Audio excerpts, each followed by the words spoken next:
हमें पक्का विश्वास है प्रभु निश्चित दर्शन देंगे। और खूब तीव्रता पूर्वक भजन के समय हमारे में ये नियम होने ही चाहिए। प्रभु में अटल विश्वास, भजन में दृढ़ता, ये भगवत दर्शन कराने की बात है। कैसे भगवत दर्शन होंगे? प्रभु में अटल विश्वास। अब इस अटल विश्वास को समझ लीजिए, जो टल ना सके ऐसा विश्वास। भजन मार्ग में चल रहे हम, भारी प्रतिकूलता, निंदा, अपमान, रोग से ग्रसित शरीर, कोई साथ देने क्या, पर तुम्हारा विश्वास प्रभु से नहीं टलना चाहिए। अटल, बट विश्वास अटल निज धर्मा। अटल विश्वास को बरगद के पेड़ की उपमा से कह रहे हैं कि कैसा, जैसे बरगद का पेड़ है तो थोड़ी इधर जड़ कमजोर हुई तो डाल से जड़ निकल कर लग गई, हिलने नहीं देगी, बड़ा भारी दूर तक उसकी डालें फैल गई, जगह जगह जड़। ऐसा नहीं कि वो अगर जड़ भी काट दो तो उसकी इतनी जड़ें फैल गई कि नष्ट नहीं हो सकता। बट विश्वास अचल निज धर्मा, अपने धर्म में अचल और अपने आराध्य देव में अटल। देखो ना, अंदर देखो आप, भगवत दर्शन करने की लालसा प्राप्त करने के लिए आराध्य देव में अटल विश्वास और भजन में दृढ़ता, कैसी भी परिस्थिति हो। पूज्य श्री राधा बाबा, इन महापुरुषों की भजन दृढ़ता देखो।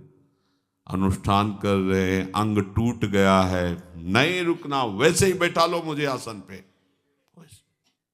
भजन नहीं, नियम नहीं टूटने वाला।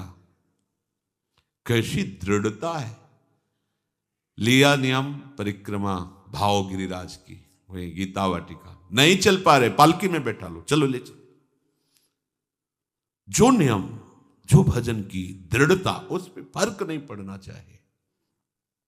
दूसरा, हम जिसका भजन कर रहे हैं वो हमारे भजन को देख रहा है। बड़ा सुख मिलेगा आपको जब ये बात आप लाओगे। हम वाणी गायन कर रहे हैं, हमारे प्रियालाल सुन रहे हैं, हम भजन कर रहे हैं, हमारे प्रियालाल देख रहे हैं। तो हम कोई भी कार्य ऐसा ना करें जो प्रियालाल के सामने नहीं करना चाहिए। देखो आप बच जाओगे। दूसरा है भगवत दर्शन करने वाले उपासक का नियम, हम जिसका भजन कर रहे हैं वो उपास्य देव हमें देख रहा है। उनको सामने देखते हुए भजन करो। प्रिया प्रीतम देख रहे हैं, मैं उनका भजन, प्रिया प्रीतम देख रहे हैं, हम उनकी लीला गाएं। प्रिया प्रीतम ही बैठे, हम उनकी सेवा कर रहे हैं और पक्का विश्वास वो मुझे मिलेंगे। पक्का विश्वास वो मुझे मिलेंगे और मेरे आराध्य देव से बढ़कर के अनंत ब्रह्मांडों में कोई नहीं है। ये दो बातें। तीसरी, जो गुरु जी ने भजन दिया है, मंत्र दिया है, उस पर विश्वास, उससे बड़ा कोई मंत्र, कोई साधन नहीं है। ये तीसरी बात बताई। हमें नाम मंत्र भजन उसी में दृढ़ होना जो गुरुदेव ने दिया है। चौथी बात, जिसका हम भजन कर रहे हैं सिर्फ उसी की प्राप्ति के लिए भजन है। बीच में मिलावट कुछ नहीं होनी चाहिए, ये वो मांग नहीं होनी चाहिए। जिसका भजन कर रहे हैं उसी की प्राप्ति के लिए भजन हो रहा है। बीच में किसी दूसरे विषय की मांग, किसी परिस्थिति की मांग, तो फिर ये लालसा उत्कट नहीं प्रकट हो पाएगी भगवत दर्शन की। पांचवा, जिसका नाम जप कर रहे हैं उसके रूप को आंखों में लाने की चेष्टा करना, भाव करना। चेष्टा लिखा है, वो तो स्वयं आएंगे कृपा करके, पर हम चेष्टा तो कर सकते हैं ना, ध्यान की चेष्टा तो कर सकते हैं। कैसे राधा वल्लभ लाल जू, कैसे बिहारी जू, हम इन्हीं की ध्यान। यही है प्रिया प्रीतम का मिलित स्वरूप। जब प्रकाशित करेंगे तो कोटि कोटि काम लावण्य बिहारी यही है, ये अपना रूप प्रकाशित कर देंगे। मन से उनके रूप का चिंतन, वाणी के द्वारा गुरु प्रदत्त नाम मंत्र का जप, ये दोनों साथ चलने चाहिए। छठा, प्रभु के भजन करते हुए किसी दूसरे उपासना के उपासक, किसी दूसरे मार्ग के भजनानंदी की अवज्ञा, निंदा, हे भाव, तिरस्कार भाव ये बिल्कुल नहीं होना चाहिए कि हम तो सर्वोपरि निकुंज उपासक हैं, ये तो क्या गए। आपके अंदर उत्कट लालसा नहीं जगेगी। ये बहुत सूक्ष्म बात है। किसी भी उपासक की, किसी भी संप्रदाय की, किसी भी उपासना की निंदा नहीं, अवज्ञा नहीं, तिरस्कार नहीं। हम जो प्रभु का नाम ले रहे हैं उन्हीं के सब नाम हैं, उन्हीं की सब उपासना, सबको प्रणाम। हमको अपनी उपासना सर्वोपरि मान करके करना है, पर दूसरे का अपमान, दूसरे की निंदा, दूसरे का तिरस्कार, दूसरे को लघु समझना ये नहीं।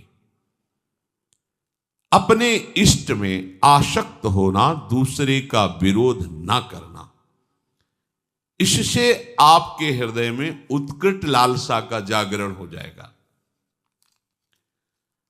खास बात, उत्कृष्ट लालसा के लिए एक दुर्बलता का त्याग करना होता है।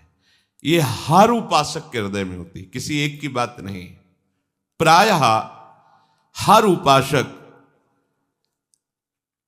इस दुर्बलता को धारण करने के कारण वो उत्कट लालसा को नहीं प्राप्त हो पाता भगवत दर्शन की। क्या दुर्बलता होती है? अपने गुरुदेव की दी हुई मंत्र और उपासना में अपनी बात मिलाना। जो बोला, जैसा बोला, वैसे का वैसा स्वीकार करना। उपासक अपने मन की बात अपने गुरुदेव से, आचार्य से, पथ प्रदर्शक से करवाना चाहता है। किसी ने एक पत्र में कहा कि अमुक साधक यहां से निकाल दिया गया और उस अमुक साधक ने हमें सब बताया कि आपके यहां बराबर व्यवहार ठीक नहीं होता, बराबर व्यवहार नहीं होता। तो ऐसी बात साधक को नहीं समझ में आई, उसको समझ ले कि कमी तुम में है आत्मसमर्पण की। तुम्हारी बुद्धि समर्पित नहीं हुई, इसलिए दोष दर्शन कर रही है। गुरु पथ प्रदर्शक जिस साधक को जैसा उचित समझता है वैसे ही साधन का आदेश करता है और उसी साधन से सबको वही वस्तु प्राप्त होगी, पर साधन सबका गुरु निर्दिष्ट होगा। आपको सबको एक जैसा नहीं। जैसे रोगी डॉक्टर या वैद्य से कहे कि हमको तुम ये वाली दवा दीजिए और ये वाला पेय दीजिए, और देखो हमारे ऊपर तुम ये नहीं लगाओगे कि ये नहीं खाना, ये नहीं खाना, ये नहीं खाना, तो क्या रोगी कभी ठीक हो सकता है क्या? उसी प्रकार शिष्य साधन सत्य मार्ग में चलने वाले उपासक को गुरु उसके स्वभाव को, उसकी स्थिति को देखकर उसके लिए मार्ग निर्देश करता है। वो परम सत्य है, क्योंकि गुरु जानते हैं कि इस स्वभाव का साधक इस स्वभाव से ऐसी साधना करने पर उसी सिद्धि को प्राप्त होगा। गुरु ही उपयुक्त अधिकारी देख करके उपासना बताते हैं। वो तब तक शक्तिपात नहीं करते, शक्ति का आधान नहीं करते, जब तक शिष्य संपूर्णतया गुरु के अधीन नहीं हो जाता।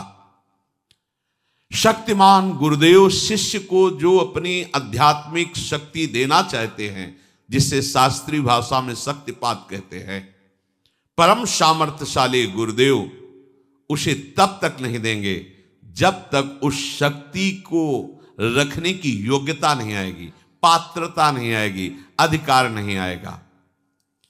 जिस उपासक में उनकी ऊर्जा शक्ति को धारण करने की सामर्थ्य नहीं आई है, यदि वो उसे शक्तिपात कर दे तो उनकी शक्ति व्यर्थ हो जाएगी या वो उपासक नष्ट हो जाएगा। उन्मत्त होकर, मतवाला होकर गलत मार्ग का अनुसरण करके भ्रष्ट हो जाए, क्योंकि पावर मिल गया उसको। जैसे भगवान शिव से वृत्रासुर ने शक्ति पात करने की प्रार्थना की कि मैं जिस पर हाथ रख दूं भस्म हो जाए। तथास्तु, जगत गुरु शिव ने ऐसा ही कह दिया। उसने सोचा कि परीक्षा इन्हीं से शुरू करते हैं। उमा जी की तरफ दृष्टि गई, शुरू यहीं से कर। भागे। उस शक्ति का दुरुपयोग और उस शक्ति के द्वारा उसका नाश श्री हरि ने उल्टा उसी के ऊपर रखवा को भस्म कर दिया। भगवान शिव ने तांडव प्रारंभ किया तो बाणासुर अपनी ताल गति से उन्हें प्रसन्न कर, जा तेरे शास्त्र भुजाएं हो जाए। शक्तिपात की 1000 भुजा बलशाली, जिस पर्वत पर जाता टक्कर मारता, उसकी भुजाओं का जोड़ कोई नहीं। भगवान शिव से ही आया और कहने लगा, गुरु अब इन भुजाओं की खुजली मिटाने वाला त्रिभुवन में कोई नहीं, आओ आप ही हमसे 2-2 हाथ कर।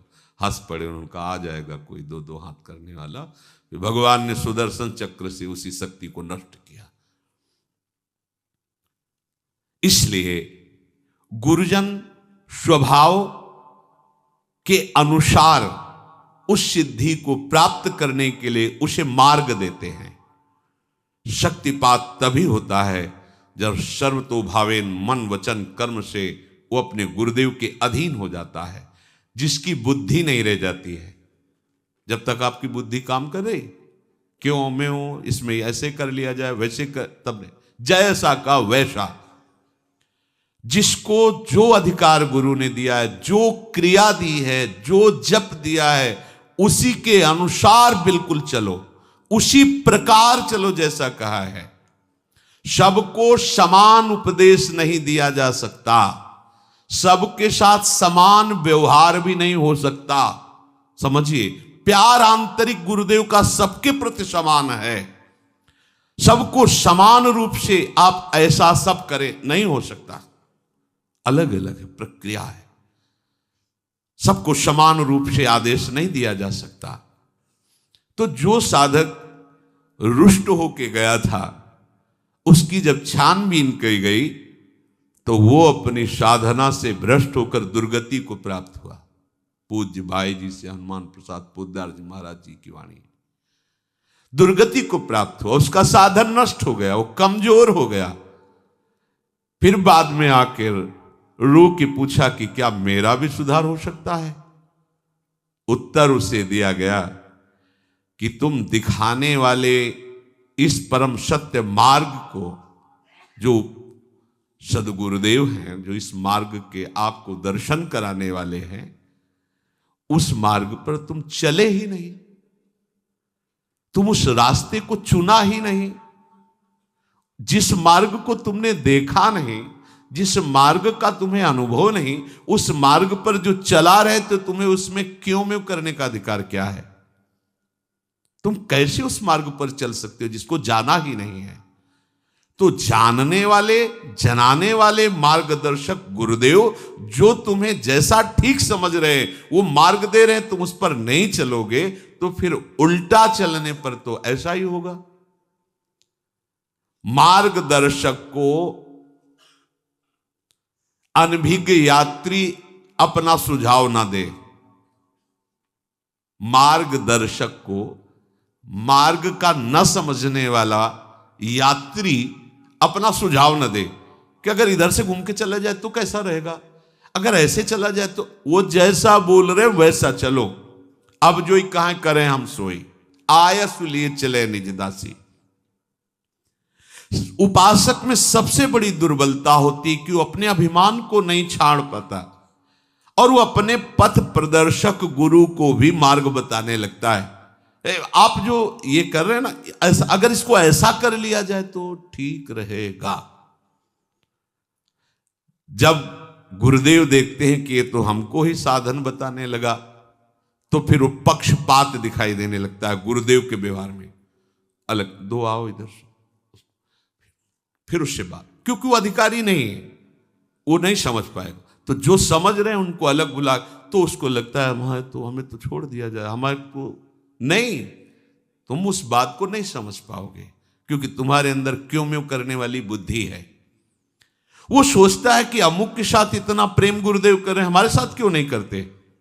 वो अपने पथ प्रदर्शक गुरु पर दोष दर्शन करने लगता है, और साधक जहां ये दोष आया, बस उसका अहंकार उसे नष्ट कर देता है, अहंकार नष्ट कर देता है। पथ प्रदर्शक के प्रति समर्पण सबसे बड़ा साधन है। ये वेद वाक्य है। बिना श्रद्धा के परमार्थ में एक कदम भी नहीं चला जा सकता। श्रद्धा और अपनी समझ, ये दोनों अलग अलग मार्ग हैं। श्रद्धा और अपनी समझ, ये दोनों अलग अलग मार्ग हैं। जहां अपनी समझ श्रद्धा में मिलाई गई, वहां साधना नष्ट हो जाती है। अपनी समझ के ऊपर जहां श्रद्धा का शासन हुआ, वहां साधना बन जाती है। समर्पणमयी, अभिमान रहित श्रद्धा, समर्पणमयी बुद्धि में कभी सुधार करने की इच्छा नहीं होती कि गुरुजी ने जो कहा उसका हम सुधार, गुरुजी ने कहा ये लाइन ऐसे, इसमें अगर इस लाइन में सुधार हो जाए ना तो अच्छा रहेगा। ये बुद्धि की चतुरता है जो गुरु के शब्दों में सुधार करना चाहती है। मिलावट कि इसको इतना सरल करके ऐसे ले लिया जाए तो ठीक रहेगा। हमें लगता है कि हम यहां जुड़ करके अच्छा नहीं किया, और साधक भयंकर दोष दर्शन करके उनकी निंदा करने लगता है। अब आंखों में जहां प्रियतम मूर्ति बसनी चाहिए, वहां पग पग पर उसे दोष दर्शन दिखाई देता है। जहां दोष दर्शन शुरू हुआ, सारे दोष उसके अंदर जागृत हुए, चाहे वो कोई कितना भी बड़ा विद्वान या कितने वर्षों का साधक क्यों न हो। गुरु और आराध्य देव में दोष होते ही बुद्धि भ्रष्ट हो जाती है। वहां उसको ये दिखाई देने लगता है कि गुरुदेव ने बड़ी भूल की जो ये बात कही, या ऐसा नहीं है, ऐसा नहीं करना चाहिए, ऐसा सिद्धांत नहीं है। गुरु को भूल हो गई ऐसा वो सोचता है। गुरु को पूरा ज्ञान नहीं है, वो ऐसा सोचता है। इन्होंने ये ऐसा क्यों नहीं कहा, इन्होंने ऐसा क्यों नहीं किया, वो इसकी मीमांसा करने लगता है, अपने को बड़ा ज्ञानी समझने लगता है। उसकी बुद्धि कभी पहुंच ही नहीं सकती गुरुदेव तक। देखो, हम तुम्हें बताएं कौन कैसा संत है, इस बात को या तो भगवान जानते हैं या वो केवल स्वयं संत जानता है, दूसरा कोई तौल नहीं सकता।